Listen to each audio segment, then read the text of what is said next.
জন্মগতভাবে দৃষ্টি প্রতিবন্ধী হয়েও জীবনের কাছে হার মানেননি টাঙ্গাইলের কিশোর লোকমান শিকদার।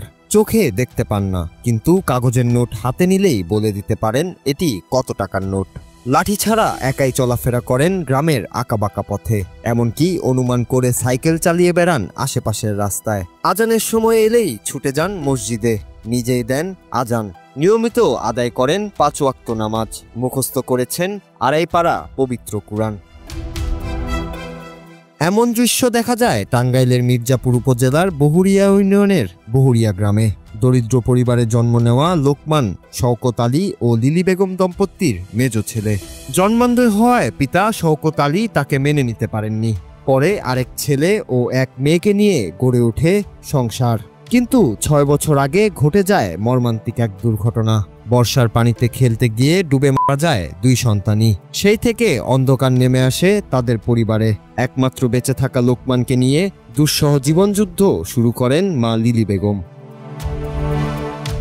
সন্তান হারানোর শোকে স্বামী শওকত সংসার ছেড়ে চলে যান অন্যত্র, কিন্তু মা লিলি বেগম প্রতিবন্ধী ছেলেকে ফেলে যেতে পারেননি। খেয়ে না খেয়ে একমাত্র সন্তানকে আগলে রেখেছেন নিজের জীবনের সব কষ্ট ভুলে। কখনো স্কুলের বেঞ্চে বসার সুযোগ হয়নি লোকমানের। পরে ভর্তি হন স্থানীয় এক হেফজ মাদ্রাসায়, যেখানে হুজুরের তিলাওয়াত শুনেই মুখস্থ করে ফেলেন 1.5 পারা কুরআন। ইশারায় হাইটা যেতে পারি, তারপরে কোরআন পড়তে পারি মুখস্থ, তারপরে রাস্তা দিয়ে সাইকেল চালিয়ে পারি, তারপরে এমনি সব জায়গায় যেতে পারি। আগে গাছে গুছে বাড়ি বাড়ি খাইতে, মন বাড়ি বাড়ি খাইনি। টাকা একটা মাপ দিয়ে তারপরে কই হারি জি সাইকেল চালাইতে পারি, ইশারায় চালাইতে পারি। মানুষ যায় ইশারায় ঠিক না রাখছি, কণ্ঠ বুঝলেই কইতে পারি যে এটা অমুকে। আইডিয়া আছে যে অমুক বাড়ি অমুক খানে হইতে পারে। আপনার সাথে যে কথা কইতেছি এই আপনার পরবর্তীতে কোনো দেখলে বোধ কইরম হইবে।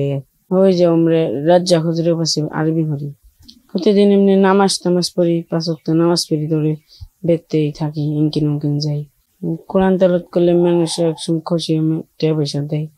বাবা আঙ্গ ফালে থেকে অন্য দেশে যে বিয়ে করছে, আমার এক বিয়ে গুণ মারা গেছে। তারপরে এই পানিতে কলা গাছের বেলায় থেকে পানিতে পড়ে মারা গেছে 2 জন একদিন একসাথে। মানে আমি জায়গায় জায়গায় যাই, মানুষের কাছ থেকে সাহায্য নিয়ে চলি। সরকার যদি সাহায্য করতে দিল তা ভালো হইতো। মানুষের সহানুভূতিতে কোনোভাবে টিকে আছেন মা ছেলে। স্থানীয়রা বলছেন লোকমান অত্যন্ত মেধাবী। যদি সরকারি বা সামাজিক উদ্যোগে সহযোগিতা পায়, তাহলে প্রতিবন্ধকতায় হয়ে উঠবে তার শক্তি। মনে করেন টাকা গুনতে গুনতে কোনা ধরলে আর দোলা দিলে বলতে পারেন 2 টাকা, 5 টাকা, 10 টাকা, 20 টাকা, 50 টাকা, 100 টাকা, 200 টাকা, 500 টাকা, 1000 টাকা বলতে পারি। আল্লাহর ইতিহাস অনেক এত দলাই আল্লাহ কবার দিচ্ছে। ও সাইকেল মনে করেন চালাইতেছে, আগে চালাতে মানে ওই ইশারায় আস্তে আস্তে চালাতে শিখছে। সংসারে হরি আসাল আর স্বামী আসাল, আর কেউ আসাল না। স্বামীটা চলে যাওয়ার পরে এখন খেয়েও দিন যায়, না খেয়েও দিন যায়। এখন কি করব, জায়গা নেই, জমিন নেই, কিচ্ছু নেই, অন্ধ একটা পোলা। এখন কি করব, স্বামীটা চলে গেছে, আর সন্তান হবো না, তাই ফিরা বিয়া করবো, হ্যাঁ ঘরে সন্তান হবো, তাই চলে গেছে।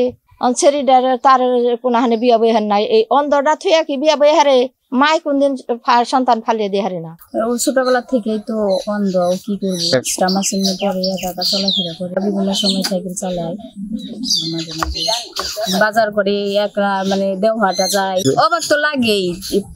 আমি যদি পাই দেও যাই, ও এমনিতেই বলে দিতে পারে যে আম্মাই যেতেছে। পাশে দাঁড়ানোর মতো কেউ নাই, এক কথায় বাপ নাই, বাপ থাকতেও নাই, কেউ নাই, চোখেও দেখে না। যার চোখ না আছে তার কি আছে দুনিয়াতে, কিছুই নাই। ওর ভিতরে কষ্টটা মাঝে মধ্যে কয় যে দুনিয়াটা দেখার ইচ্ছে, কিন্তু পারে না। মা লিলি বেগম বলেন 10 মাস পেটে ধারণ করা ছেলেকে ছেড়ে যেতে পারেননি। ওর ভবিষ্যতের কথা ভেবে সবাই যদি একটু সাহায্যের হাত বাড়ায়, তাহলে হয়তো লোকমানের জীবনও বদলে যাবে। 19 বছর আগে শওকত আলী আমার স্বামী ছিল, তার সাথে বিয়ে হয়েছিল। তারপর হলো এই সংসার করতেছিল। তারপর হঠাৎ করে 3টা আমার বাচ্চা হয়েছিল, প্রথম মেয়ে ছিল। তারপর আমার একটা ছেলে দৃষ্টি প্রতিবন্ধী, তারপরে একটি ছেলে ছিল, তার নাম শুভ।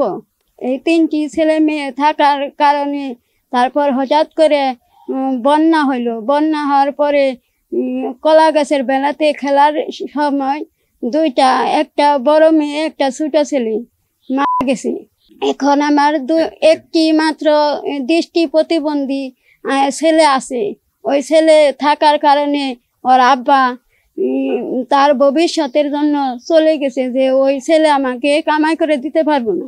এই কারণে অন্য জায়গায় যে সে বিয়ে করেছে। তারপরে এখন সে খরচপাতি আমাকে কিছু দেয় না, চলা অনেক কষ্ট হয়েছে। কষ্ট লাগলে এখন কি করব? এখন আল্লাহ যা করে ভালো লিগাই করে, আল্লাহর উপরে তার হাত নাই। ভবিষ্যৎ চাচ্ছি যে কোনো কিছু যদি ছেলেরে কর্ম করে দিতে পারি। পেটে তো ঠুইছি, সে তো জন্ম দিয়ে গেছে গা। এখন দেখি কিছু যদি আল্লাহ করতে দেয়। আমি তো তার রেখে যাইতে পারিনি। অনেক মেয়ে আছে যায়, কিন্তু আমি চাইছি যে আল্লাহ জানি এর থেকে মাহির তলে নেয়, ওরে জানি মাস করে যাইতে পারি। ইয়া জানি বলতে না পারে যে বাপে আমারে রেখে গেছে গা, দেখে মা আমারে রেখে গেছে গা। বহুরিয়া মসজিদের ইমাম আব্দুর রাজ্জাক রাহি বলেন, লোকমান খুবই মেধাবী ছেলে, সুযোগ পেলে সে অনেক দূর যেতে পারবে।